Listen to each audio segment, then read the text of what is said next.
जय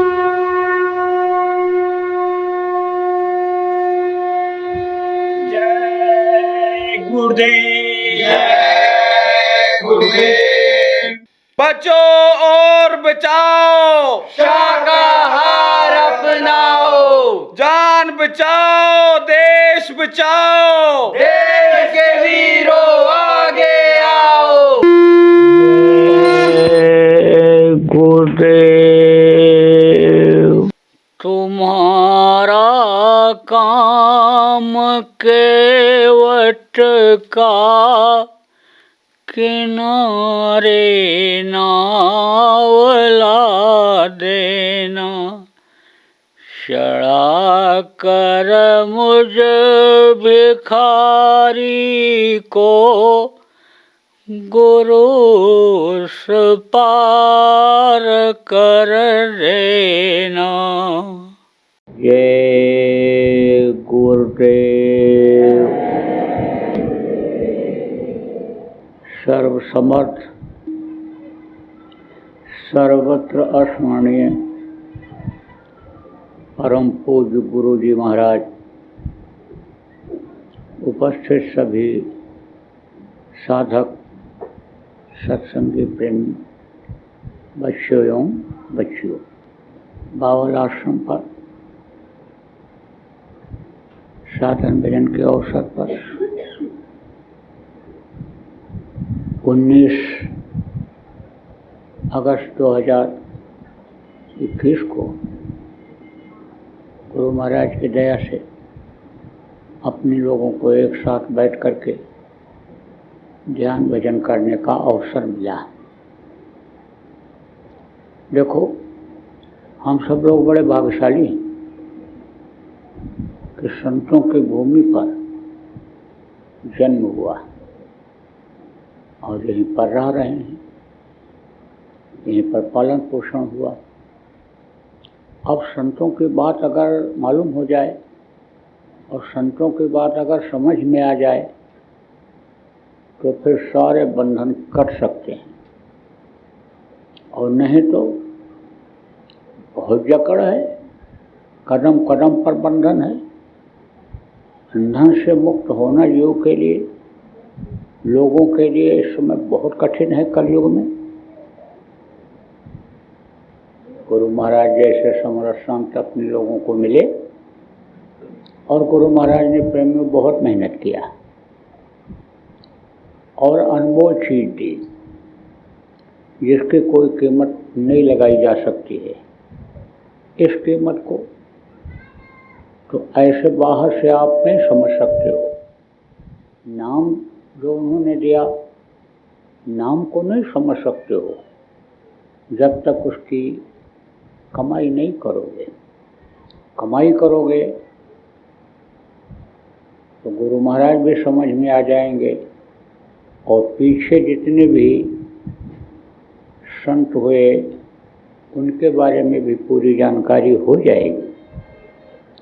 देखो, संतों का नाम तो लोग लेते हैं, संतों की समाधि भी बना दिए, फोटो भी लगा दिए, स्थान भी बना दिए, और जैसे काल के देवी देवताओं की पूजा होती है, ईश्वर के देवी देवताओं की पूजा ईश्वर की लोग करते हैं, बोर्ड तो लगा हुआ है, नाम तो लोग पढ़ते हैं, लेकिन वो क्या कह करके गए, वो क्या चाहते थे जीवों के लिए, उन्होंने क्या किया, ये चीज़ लोग समझ नहीं पा रहे हैं और लकीर के फकीर बने हुए। देखो, अक्सर ये देखा जा रहा है कि जो पूरे संत हुए उनके जगह जगह पर स्थान लोगों ने बनाए हैं, लेकिन जो उनके उत्तराधिकारी अधूरे आ गए, उन्होंने वहाँ के नियम कानून में बदलाव ला दिया और वो असली चीज़ छूट गई। संतों की जो दया हुई जीवों पर, वो अगर समझ में आ जाए तब तो जीव मुक्त हो जाएगा। देखो प्रेमियों, आजकल संतों के स्थानों पर लोग जाते हैं, जगह जगह पर मेला लगता है, लोग जाते हैं। थोड़ा बहुत लोगों को जाने से लाभ भी मिलता है, फायदा भी होता है, लेकिन जब तक वो संतों की दी हुई चीज़ को जो मौजूद इस वक्त पर देते हैं उनके पास नहीं पहुँचेंगे, तब तक इसी में फंसे रह जाएंगे कि जैसे भूत प्रेत भी जब खुश हो जाते हैं तो दुनिया की दौलत दे देते हैं, नाम करा देते हैं। देवी देवता खुश हो जाते हैं तो ये दुनिया की चीज़ें दे देते हैं, लेकिन को बंधन से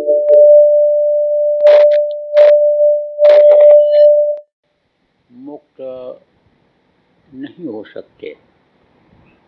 आप समझो किसी के हाथ में सोने की हथकड़ी लगा दी जाए और किसी के हाथ में लोहे की हथकड़ी लगाई जाए तो बंधन है, कैद तो रहेगा, भाग नहीं सकता है। चाहे सोने की हथकड़ी हो चाहे लोहे की हथकड़ी हो, भाग नहीं सकता है, कैद तो रहेगा। बढ़िया से बढ़िया खिलाया जाए, लेकिन कहा जाए घर से बाहर नहीं निकल सकते हो। जेल खाने में बढ़िया सुविधा दे दी जाए, लेकिन निकल नहीं सकते, तो बंधन में ही रह जाएंगे। उपकार तो लोग करते हैं और उपकार कर सकते हैं, करते भी, लेकिन ये उपकार जो संत करते और कराते रहे हैं, वो तो जब पूरे मिलेंगे, संत का उद्देश्य ले करके जो लोग चल रहे उनके पास जब गए तभी उस उद्देश्य की पूर्ति हुई। मोटी बात आपको समझाते हैं, जैसे कोई जेल में बंद हो जाए और वहाँ पर मैला कुचैला रहे। मान लो आपके इधर बाजरा होता है, बाजरे की ही रोटी मिले, ऐसे फटे पुराने बिस्तर जो वहाँ पर हैं वही मिलें। अब कोई जाए और बढ़िया आटा छना हुआ डलवा दे, बढ़िया दाल वहाँ डलवा दे, अब वो उसको खाने लगेंगे। डालने वाला तो ये कहेगा कि हमने परोपकार किया, उपकार किया, गरीबों को जो चीज़ नहीं मिल रही थी, असहायों को। गरीब वो होता है जो असहाय होता है। आप समझो एक से करोड़पति सेठ है, अभी कोरोना में भूखे रह गए, खाने को नहीं मिला, जहाँ कहीं फंस गए, नोटबंदी हुई थी। आप समझो उसमें मांग करके लोग खाए, नोट होते हुए भी, तो वो मांगने वाला ही गरीब होता है। असहाय कौन होता है? सब कुछ होते हुए भी और समय पर चीज़ नहीं मिल पाती है, वो असहाय होता है। तो खिलाया, कंबल फटे थे कंबल दे दिया, कपड़े फटे थे कपड़ा दे दिया, लेकिन बंधन से तो मुक्त नहीं करा पाया। जो बंधन से मुक्त करा दे, जेल से निकाल दे, उसका जो परोपकार है वो वास्तव में परोपकार है और उसका बदला नहीं चुकाया जा सकता है, जो जेल से मुक्त करा दे। तो संतों ने क्या किया? संतों की महिमा अनंत, अनंत किया उपकार। अनंत उपकार का मतलब क्या होता है? देखो, कहते एक उपकार इन्होंने किया, रोटी खिला दिया, दूसरा उपकार किया, कपड़ा दे दिया, तीसरा उपकार किया कि रहने की जगह दे दिया, चौथा उपकार किया, भाड़ा किराया नहीं था, चलते समय वो भी दे दिया। तो इन उपकारों की तो गणना है, गिनती है, लेकिन ऐसा उपकार कि जिसकी गिनती नहीं, तो कहाँ तक गिना पाएंगे जब कदम कदम पर संत उपकार करते रहे। इस बंधन से भी मुक्ति दिलाए जो पुत्र परिवार और इस शरीर का बंधन है, और 4 शरीर के अंदर में जो जीवात्मा है उसको भी उन्होंने मुक्त करा दिया। कैसे कैसे मेहनत किया, किस किस तरह से अन्य जीवों को पकड़ा, कैसे कैसे कर्मों को ढोया। उनके जाने के बाद बस उनका इतिहास ही बना रह गया, याद ही रह गई। अगर रास्ते को ले लिया जाए, पकड़ लिया जाए, तो फिर किताबी ज्ञान में उलझे नहीं रहेंगे। और नहीं तो कह दिया यही ग्रंथ ही हमारा, यानी समझो कि यही गुरु हैं। ग्रंथ में सब लिखा हुआ है। देखो गीता में सब लिखा हुआ है। कृष्ण ने साफ साफ कहा था मैं तुमको पार नहीं ले जा सकता हूँ। जब उनके जाने का समय हुआ तो उन्होंने कहा कि अब हमारा काम पूरा हो गया, अब अपने धाम में जाऊंगा। लेकिन उस वक्त पर वहाँ मौजूद जो पांडव थे उन्होंने बोल दिया, प्रार्थना कर लिया, महाराज हम लोगों को भी लेते चलिए। बोले मैं तुमको नहीं ले जा सकता हूँ, यह हमारा काम नहीं है। हमारा काम तो धर्म स्थापना का रहा है और वो हो गया। अब मैं जाऊँगा, तुमको अन्य त्रिकालदर्शी की खोज करनी पड़ेगी। गीता के 4थे अध्याय में 34वें श्लोक में यही चीज़ लिखी हुई है। लेकिन उस चीज़ पर लोग ध्यान नहीं देते, अमल नहीं करते हैं, या तो खोज नहीं पाते हैं, या तो खोजते हैं तो वो उनको कठिन लगता है कि कौन वहाँ जाए, जाना पड़ेगा। नामदान क्या चीज़ होती है बहुत से लोगों को ये भी नहीं मालूम है। पुरानी पद्धति पर जो बाप दादा करते रहे उसी पर चलें, तो छोड़ करके तो सब गए, लेकिन उनकी यादें ही रह गईं। और आप ये समझो कि वो रास्ता नहीं मिल पाया लोगों को, काम बहुत किया। आपको एक दृष्टांत सुनाता हूँ। संतों का प्रादुर्भाव हुआ तो कबीर साहब के जो द्वितीय संत थे नानक साहब थे। कम उम्र में रावी नदी के किनारे उनको नामदान कबीर साहब से मिल गया था। और कहते हैं कर ले निज काज जवानी में, इस 2 दिन की जिंदगानी। बहुत से लोग कहते अभी तो कमाने खाने की उम्र है, बुढ़ापे में कर लेंगे। तो एक तो बुढ़ापा अन्य समझ लो कि जब आती है तो कुछ हो नहीं पाता है, फिर तो किसी तरह ज़िंदगी काटनी रहती है, समय पास करना रहता है। और आजकल तो कोई ज़रूरी नहीं है कि बुढ़ापा हर कोई देख ही ले, क्योंकि जवानी में ही बहुत से लोगों की मृत्यु होती जा रही है। कर्म इतने खराब होते जा रहे हैं कि गोलियां लग जाती हैं, मार काट हो जाता है, नशे की आदत बन गई, नशे में ही गिर पड़ते हैं, दुर्घटनाएं हो जाती हैं तमाम।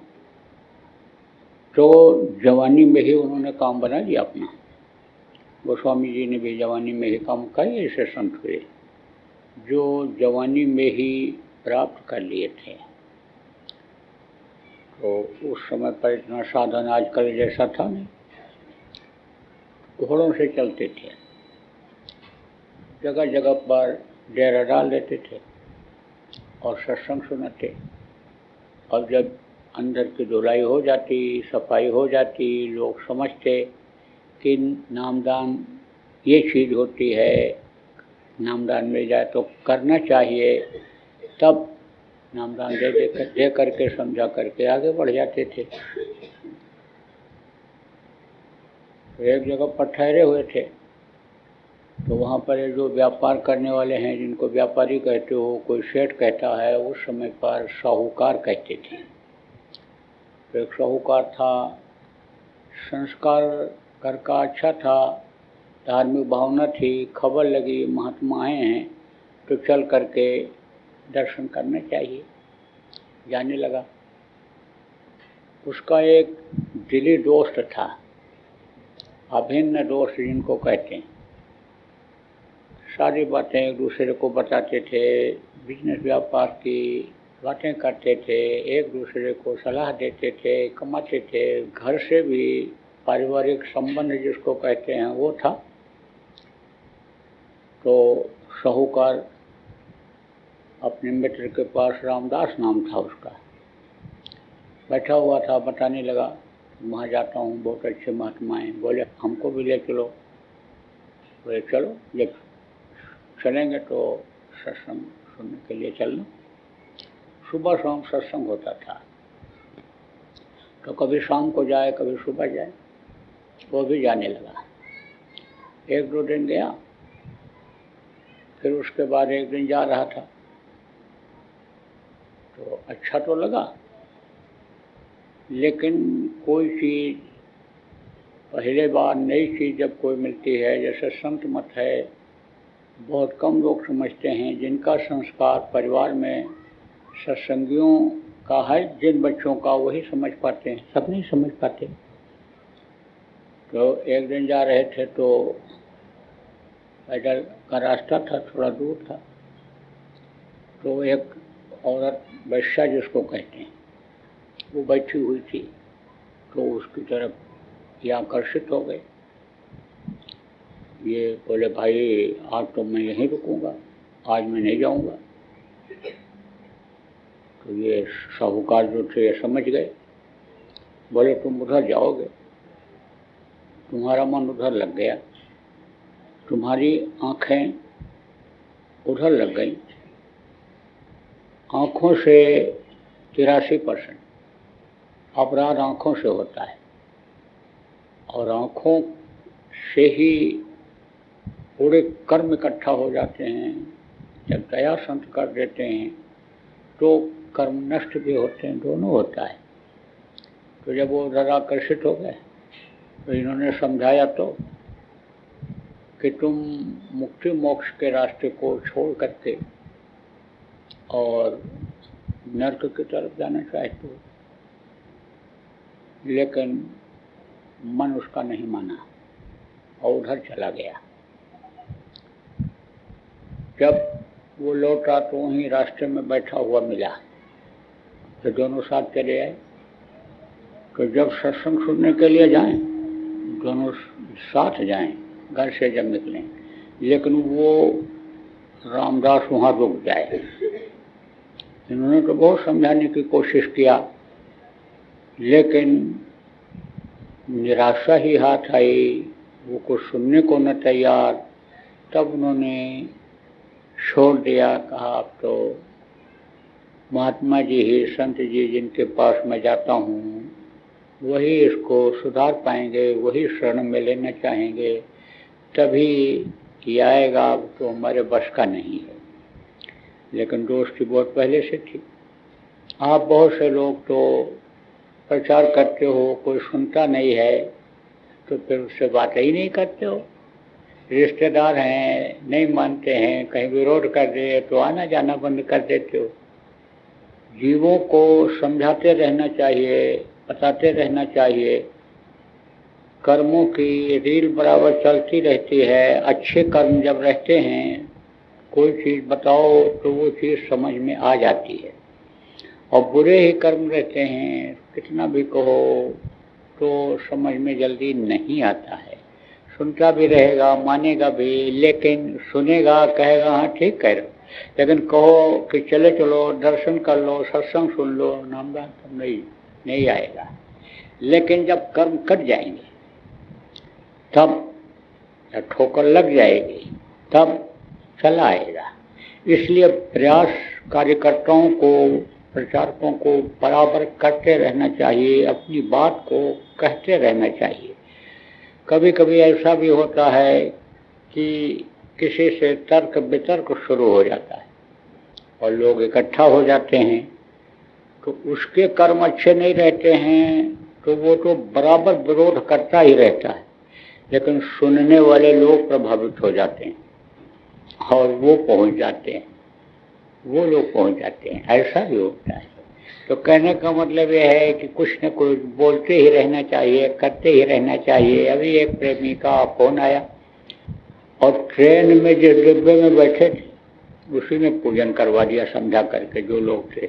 एक भी सत्संगी नहीं। लेकिन जब सुनाए समझाए तो कहे अब पूजन बैठो नाम धुनी कराए और अपना वही सब करिए। तो कहने का मतलब यह है कि सफल वही होते हैं। तो ये बराबर साथ जाते रहे, बातचीत करते जाएं, वो उधर चला जाए उधर चले जाए। कुछ दिन ऐसा भी था, नानक साहब ने कहा भाई अब हम नामदान दे करके और आगे बढ़ेंगे, कल नामदान होगा। अब साहूकार ने फिर सोचा कि भाई एक बार और प्रयास करें, किसी भी तरह से इसको ले चलें, नामदान तो दिला दें। तो जब चले समझाते रहे, यहाँ तक कहे कि हमारी दोस्ती जो इतने दिनों से है उसको आप निभाओ, मेरे कहने से आज चले चलो। हाँ हूँ तो करता रहा, लेकिन वहाँ जैसे पहुँचा तैसे मन की गुलामी में ये शरीर आ गया। मन के कहने से ही ये शरीर चलता है, और शरीर को अगर लगा दिया मन के कहने में तब शरीर नहीं रुकता है। तब फिर वो उस तरह का काम चाहे सही हो चाहे गलत हो कराता ही कराता है। भजन ध्यान में अगर मन लग जाता है और न भी इच्छा हो, हाथ पैर भी थका हुआ हो, बहुत मेहनत किए हो, भूखे भी हो, तो भी अन्य समझ लो कि मन सुमिरन ध्यान भजन चाहे थोड़ी देर कराओ, लेकिन करा देता है। मन की ये गति है, मन की ये विशेषता है, मन की ये कमी है, अच्छाई है, कुछ भी कहो आप, कि मन जिधर लग जाता है उधर ही लग जाता है। तो मन वहाँ लग गया, तब फिर जो है उधर जाने का कहा भाई मैं तो इधर जाऊँगा। अरे बोले चले चलो, देखो तो क्या महिमा है संतों की, क्या चीज़ मिलेगी, कौन सी दौलत मिलेगी। बोला देखो मैं तो जाऊँगा नहीं, और मैं आज देखता हूँ कि तुम रोज जाते हो, तुमको क्या मिलता है, और मैं इधर जा रहा हूँ, मुझको क्या मिलेगा। मैं समझो आज देखूँगा और फिर कभी चलूँगा जब इच्छा होगी तब। चला गया। आज जब वहाँ पहुँचा रामदास तो देखा वो वैश्या नहीं थी, कहीं गई हुई थी। कब आएगी कोई पता नहीं, कब आएगी, आज आएगी रात को, कल आएगी, कब आएगी कुछ पता नहीं। तो रामदास समझो जब वहाँ से आता था तो रास्ते में कुआं था, उसी कुएं पर बैठा हुआ मिलता था। और साहूकार जब सत्संग में मस्त हो जाए, सेवा भी करे वहाँ आश्रम पर, बातचीत भी करे लोगों से, तो कभी कभी समय लग जाता था। लेकिन दोनों साथ जाते थे और घर वापस दोनों साथ आते थे, इतना साथ रहता था दोनों का। तो रामदास इंतजार कर रहा था, पानी खींचा था लोगों ने, वहाँ पानी के गिरने से कीचड़ हो गया था, और कुएं के जो चारों तरफ चबूतरा रहता है उसी चबूतरे पर बैठा हुआ था, इंतजार कर रहा। फिर ऐसे छड़ी से कुदेरता गया, खाली बैठे क्या करें, तो कुदेरता गया। तो खट से उसकी छड़ी किसी चीज में लगी, फिर मारा। पत्थर की आवाज अलग होती, और ये धातु जो है, लोहा तांबा पीतल, इन सब चीजों की आवाज अलग होती। तो उसको लगा कि जैसे किसी बर्तन में हमारी छड़ी लग गई। मिट्टी हटाया तो घड़ा दिखा, और मिट्टी हटा दिया। बस जैसे मिट्टी हटाया और घड़ा हिला थोड़ा सा, तो एक जिसको असरफी कहते हैं, सोने का सिक्का चलता था, गिन्नी असरफी अलग अलग नाम था, मोटा होता था। गिन्नी छोटी होती थी, पतली होती है, और वो मोटा होता है। तो और इसमें तो सिक्का भरा हुआ है, खोदा, कहाँ से माल मिल गया, खोला, उसका वो ढक्कन जो गहरा हो गया था, निकला मिला था, उसको हटाया तो देखा कि आकार तो असरफी के नहीं, लेकिन सब कोयला है, कोयला भरा हुआ। और खोदा पहाड़ निकली चुड़िया, वो भी मरी हुई। ये कहावत है, मेहनत किया निकाला और नहीं मिला। लेकिन जैसे कोई विद्यार्थी पढ़ता है और उसका नंबर एक आध नंबर कम हो गया तो बहुत पछताता है, लेकिन चूंकि पास हो गया, दूसरा ही रैंक आया, तो उससे उसको खुशी होती है। हम लोग जब पढ़ते थे तो डिवीजन चलता था, तो डिवीजन में 60% पे यानी समझो फर्स्ट डिवीजन आता था, और उसका एक नंबर कम हो गया, 1% कम हो गया। तो बैठे थे हम लोग, सब पास हो गए थे, तो वहाँ पहुँचे, बोले भाई तुम्हारा कौन डिवीजन आया, तुम्हारा कौन आया, तुम्हारा कौन डिवीजन आया? तो बोला हम अभागा फर्स्ट क्लास हैं, अभागा फर्स्ट क्लास। सदा भाई अभागा फर्स्ट क्लास कोई रैंक होता है, कोई डिवीजन होता है, कोई नया चला है। बोला एक नंबर से रह गए, नहीं तो फर्स्ट क्लास हो जाते। लेकिन संतुष्टि इस बात की है कि पास हो गए, नहीं कहीं फेल हो जाते। तो एक जो उसको शक्ति मिली, उसी से वो संतुष्ट हो गया। बोला चलो कम से कम एक मिली तो बगैर मेहनत के मिल गई। जब उधर से लौटे तो साहूकार लंगड़ाता हुआ आ रहा था। वहां जब पहुंचे, साहूकार पहुंचा, बोले भाई क्या बात हो गई? अरे बोले सूल किसको कहते हैं? कांटा को। बोले सूल लग गया। तो तब किया, फिर देखो मेरा भाग्य समझो, वो सूल उसी में टूट गया, तो वो और तकलीफ दे रहा है चलने में। बोले ये तो तुम वहाँ रोज रोज जाते थे और तुमको समझो सूल मिला, कह रहे थे हम, कह रहे थे जब याद देखेंगे, जब परीक्षा की बात आई तो देखो परीक्षा में तुमको कांटे मिले और हमको ये देखो ये चीज मिल गई। ऐसे ऐसे रुपया चांदी का चलता था, तो जो खोटी चवन्नी खोटा सिक्का होता था वो बजता नहीं था, ठीक ऐसे बजाते थे इस तरह का। ये देखो हमको ये मिल गया। उसके मन में भी शंका पैदा हो गई साहूकार के लिए कि जब परीक्षा की घड़ी आई तो मैं तो फेल निकला। रात में बहुत देर तक नींद नहीं आती रही।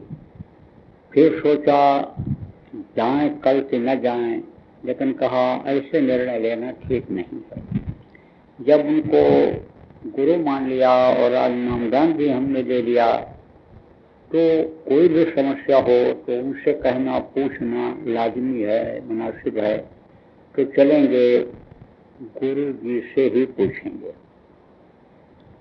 तो दूसरे दिन तो रामदास बिल्कुल शेर था कि ये हार गया मैं जीत गया, शेर था बिल्कुल। और जब दोनों चले तब इसका सिर नीचे और मदीन मन दोनों चले और वो तो दहाड़ता हुआ जा रहा था। साहूकार फिर बोला कि चलो भाई आज हमारे कहने चले चलो और गुरु जी से ही पूछें कि आखिर ऐसा हुआ क्यों, कैसे हुआ।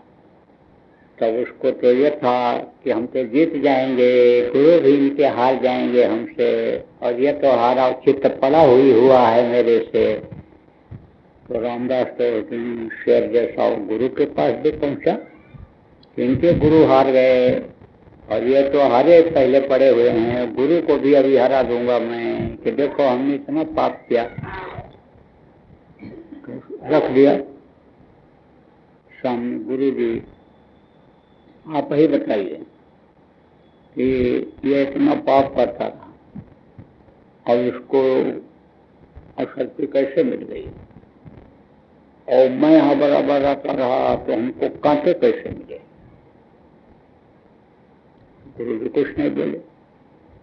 फिर रामदास ने कहा गुरु जी बोलिए बोलिए बोलिए, क्यों नहीं बोल रहे हैं? बोलिए, बताइए, जवाब दीजिए। बोले रामदास, तुमने पिछले जन्म में एक असरफी किसी को दान में दिया था, तो उसका कई गुना ज्यादा तुमको मिलना था, पूरा घड़ा तुमको मिलता उसका। लेकिन एक एक दिन पाप करके तुमने उसी असरफी को कोयले में बदल दिया। उस दिन यानी कल तुम पाप से बच गए थे, तो तुमको ये असरफी मिल गई, और आज ही तुम्हारे कर्मों का हिसाब होना था। कल से तुमको कर्मों की सजा फिर मिलनी शुरू होनी थी। लेकिन अब तुम यहाँ आ गए, अब भी अगर चेत जाओगे बचत हो जाएगी। तो इनके तरफ घूमे, साहूकार की तरफ। बोले देख, तू पिछले जन्म में राजा था और तूने बहुत लोगों को मरवा दिया अपने हुक्म से, कटवा दिया तुमने, तो तुझको भी वो सजा मिलनी थी। एक आदमी को जो तूने कटवाया, वो मानव हत्या का पाप तेरे ऊपर बहुत था, लेकिन एक एक दिन में हमने कई लोगों का हमें पाप कर्म कटवा दिया। तेरे यहाँ आने से तेरे लगन तो तेरे अंदर जगी, जो भाव जगा, उससे तेरे कर्म कटते चले गए। लेकिन नामदान आज लिया तो आज सारे कर्मों को तेरे कटवाना था, और परीक्षा की भी आज घड़ी थी, परीक्षा का दिन था। इस जीव को भी समझाना था, इसलिए तेरी जो सूली होनी थी उसको मैंने सूल में बदल दिया, कांटे में बदल दिया। रामदास के भी समझ में आ गया, साहूकार के भी समझ में आ गया, दोनों चरणों पर सिर पड़े, और रामदास ने भी अपनी गलती की माफी मांगी। संत तो दयालु होते हैं, दयालु दया सिंधु हम मानते थे, इसीलिए तो कहते हैं। तो उन्होंने माफ कर दिया। फिर नामदान के लिए इच्छा जाहिर कर दी, बोले अभी मौज नहीं, समय कल का था, अब हम एक ही 2 दिन में प्रस्थान करने वाले हैं। अब तो तुमको जहाँ भी नामदान की खबर लगे वहाँ आना पड़ेगा। सब कर्म उसके साफ हुए, और अंदर से जब इच्छा जगी, संकल्प बना, नामदान भी मिल गया। देखो प्रेमियों, संकल्प नहीं बन पाता है, संकल्प बना लो। जिस चीज का संकल्प बनता है वो संकल्प पूरा हो जाता है, और अच्छे काम का संकल्प जल्दी पूरा होता है। अच्छे काम के संकल्प में गुरु भी मदद करते हैं। तो बोलिए जय गुरुदेव। जय गुरुदेव। बाबा उमाकांत जी महाराज अपने ही प्रेमियों के सहयोग से संस्था द्वारा जनहित का कार्य करते हैं।